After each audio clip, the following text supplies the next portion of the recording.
So this is now turned into what our greatest fear is and has been for a long time around ICE, that this will be used as an anti-civilian force, that it has no accountability. At the end of the day, what we saw today is a murder. And murders in cold blood need to be prosecuted. Renee Good! Renee Good! You never heard of it? Renee Good! Renee Good! I mean, I think all this can be very personal.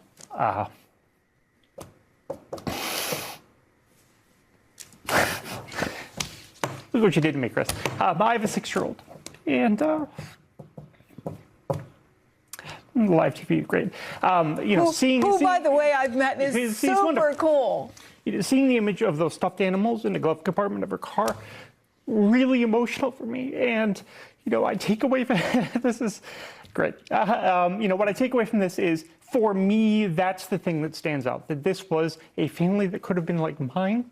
And there are a lot of situations, a lot of incidents that have involved ICE, have involved the government over the course of the past 13 months, in which there is resonance for other families in similar ways. And for me, it's hard to think about that family being affected in this way. And I know that there are lots of other people affected in that way. And I think it's important for us to remember the way in which we respond to these things, because that's the humanity. And that's, I think, fundamental to what America is understanding that all of us can be in these situations and all of us should be able to avoid them, particularly when they're so unnecessary as the shooting yesterday was. Philip Bump, thank you for that, for reminding us all something very important. And we'll be right back. Our opening clip was, of course, Congresswoman Alexandria Ocasio-Cortez, followed by Washington Post reporter Philip Bump on live TV, expressing how so many across America are feeling during this time of mourning in America. If ICE is casually killing people point blank in the head in front of the cameras, imagine what they're doing behind closed doors in their prisons, paid for with our tax dollars. They will kill you and blame you for it. That is what the Soviet Union did. As long as I've warned all these years on Gaslit Nation, those police violence videos are a recruitment tool. The casual cruelty of the cult leader consolidates the power of sadists. Kristi Noem got her job as head of Department of Homeland Security because she bragged in her book about shooting her dog in the face. That is what serial killers do. They're cruel against animals. The FBI has known that for decades. That has helped them track down violent criminals. We have a violent criminal, Kristi Noem, running a lawless cult of violent criminals, paid for with our tax dollars. ICE agent Jonathan Ross, yes, we now know the killer's name because his boss, Kristi Noem, effectively doxed him. She provided enough details about Jonathan Ross in a press conference that reporters could quickly track down who he was. Jonathan Ross needs to be arrested today for murder, which we all witnessed with our eyes and ears on a video. He needs to be tried and convicted. Kristi Noem needs to be impeached, an effort that has already started by Democrats in Congress, but should be the full-throated and united mission of the entire Democratic leadership and any Constitution-loving Republicans in Congress. We know there are some left because they just voted to stop Trump's war in Venezuela. I want to say to all of you who, like me, have been crying, if you want to mourn, mourn, mourn.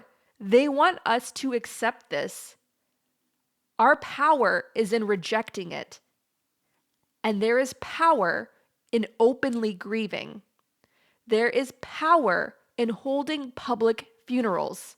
That is what the protesters did on Maidan Square in Kiev during their revolution. When the revolution was fought and won, they carried the caskets of their dead across the crowd. They had a public funeral for the protesters who were killed by the Russian-backed regime. They had public funerals. We all heard a voice inside of us when this terrible news broke. The voice I kept hearing was from the Italian historian Andrea Graziosi, an expert on the Soviet Union, and he said in my documentary, The Holodomor, Stalin's Secret Genocide, "You couldn't even mourn your dead." His voice saying that over and over again in my head yesterday. You couldn't even mourn your dead. You couldn't even mourn your dead. How dehumanizing is that? Your own government is slaughtering you and blaming you for it and pumping out propaganda justifying your murder. And you cannot even mourn the murder of your mother, your father, your child, your village. You couldn't even mourn your dead.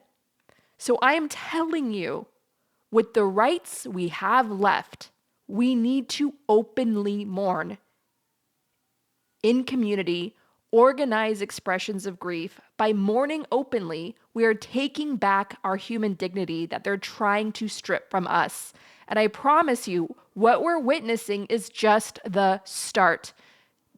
This terror, they're terrorizing us, and that is all. The growing terror is a response to the growing normalization from MSNBC's Katie Tur and her MAGA pandering husband at CBS News, from so many elected officials too timid to use their power.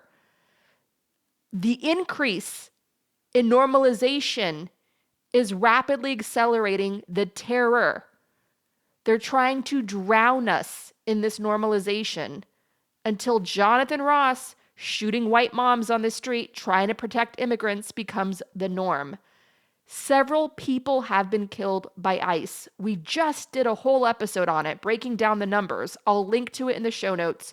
2025, Trump's first year back in office, was ICE's deadliest year in 2 decades. Why is it that the murder of a young white mom has shaken our country? One important reason is that white women, like Renee Good, have been famous on social media. The very online crowd has been saying again and again, damn, these wine moms are out in full force. There has been this movement all across the country of white women using their shield of whiteness in America to try to protect the non-white people being disappeared. And that's the shock of it. Jonathan Ross punctured that shield. I want all of you listening to know, when I was a little girl, I read a book that made a massive impression on me. It was a children's book about Viola Liuzzo, a white woman from Detroit, Michigan, who was shot and killed in Alabama while shuttling activists during the 1965 march from Selma to Montgomery for voting rights. She was with a young black man, Leroy Moton. They were being pursued by Klansmen and an FBI informant. I always remember from that children's book the detail that Viola Liuzzo was singing as they were being pursued by the KKK. She was singing, "We shall overcome." I never forgot that detail. She was singing a freedom song when they killed her. I never forgot Viola Liuzzo. I never forgot that book. That story shaped who I am. I took her story and I turned it into defiance. I let it fuel my work. I am here because of her story. We together are continuing her story, just like we're going to continue Renee Good's story. That is what we owe to them. And that is what we owe to all the people being tortured right now in Donald Trump's fucking gulag. That is what we owe to all those people who are being put through hell right now with our tax dollars, just like my beloved grandfather was tortured by the Soviets during Stalin's purges. I know what those prisons are like. I have those stories in my family. So We are going to double down on our defiance, and we are going to keep going together, and we're going to continue showing up for each other and for all the giants who came before us, because that is what we owe them, and that is what we owe each other. United together, we are going to overcome. So where do we go from here? We expand our power. We demand our officials use their full power or get out of the way. We keep showing up for each other. And I want to read now a statement sent to us by a Gaslit Nation listener in Minneapolis by the name of Annie. I'll read Annie's words now. Real resistance. I live in Minneapolis, 6 minutes from where Renee Good was shot and killed today by an ICE agent. I am 39, a white woman with a 6-year-old like Renee. I am on my neighborhood rapid response thread, and on another morning, it could easily have been me who was shot and killed. I feel grief, I feel rage, but I am also hopeful that her death will crack open something that needs to see the light of day. On Tuesday, dozens of people were brutally kidnapped and taken from their families, but there were no press conferences and no headlines. Today, all eyes are on ICE. Schools are canceled for the rest of the week. My manager wrote to say she understands if we need to take time off.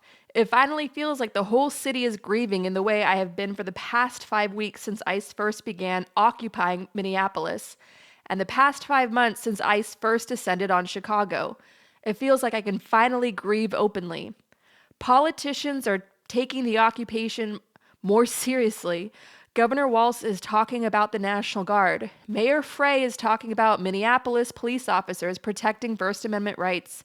There is so much the state and the city could be doing to assist and protect people at risk right now, but their opposition has been limited to press conferences, social media posts, and an ordinance that limits the use of city property by ICE.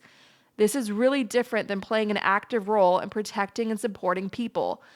Actual resistance could look like tracking ICE apprehensions and accounting for all victims, running a support hotline for impacted families, providing legal aid to immigrants, tracking ICE locations, and sharing this information with immigrants at risk, maintaining a list of ICE license plates, serving as constitutional observers during ICE stops, or even just lifting up the work of rapid response networks and encouraging residents to participate. None of this has been happening, and that probably won't change, but I now have a tiny bit of hope that it might. There's a recent video put out by Tad Stormer, a historian of resistance movements, about the loyal opposition that puts words to how I have been feeling. He says, when the opposition party treats an authoritarian regime as a normal political opponent, it doesn't just fail to resist, it just becomes a loyal opposition, loyal to the system it is operating in. It actively teaches people the wrong lessons about what resistance looks like. It tells everyone watching this is the only appropriate response. This is how serious people handle the situation. When this is press releases and podium speeches and fundraising emails and strongly worded social media posts endlessly about, cost of living issues, while the regime is invading sovereign nations, announcing it will run them, threatening NATO and world stability in addition to our domestic stability, what people learn is that the situation might not in fact be that serious. He goes on to contrast this with real resistance, which includes developing organizing infrastructure, building parallel institutions, and building resistance networks. He uses the Underground Railroad as an example of real resistance and talks about how the loyal opposition absorbs energy that could otherwise be used for building the resistance infrastructure that we need. Today, Mayor Jacob Frey told ICE to get the fuck out of Minneapolis, but he didn't say what he will do if they don't. We need to be thinking about resistance dynamics. When ICE does not get out of Minneapolis, what action will the city take? What actions are we taking to back up our demands? The phrase that keeps repeating in my head today is, make repression backfire. Collectively, let's channel our grief and rage into making state repression backfire and building a real resistance movement that will allow us to protect people, take back power, and build the world we need. Thank you so much, Annie, and thank you to everybody listening and knowing that you are not alone in this. We have each other. And I will see you, my dear Gaslit Nation listeners, at our salon on Monday. And tomorrow's bonus episode will run as usual. Thank you again, Annie. Thank you for your courage, and thank you for all that you do in Minneapolis.